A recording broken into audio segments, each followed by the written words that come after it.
লড়াই পর্যন্ত আমাদের চলবে, আমরা থামবো না ভাই।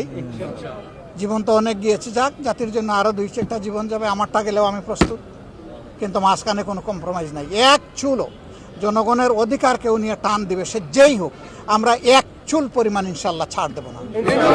এইটা না, আরো যতগুলা কালকে কি জন্য ওয়াকআউট করেছি আপনারা দেখেছেন।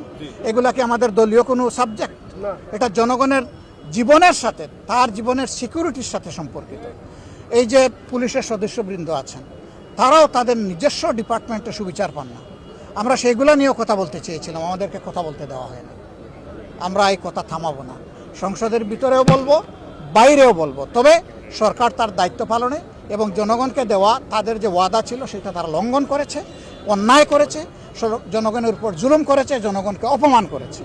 আমরা সেই অপমানের প্রতিশোধ হাল্লা চিল্লা মারামারি করে নিব না, জনগণের অধিকার কঠোর আন্দোলনের মাধ্যমে আদায় করার মাধ্যমেই নিব ইনশাআল্লাহ।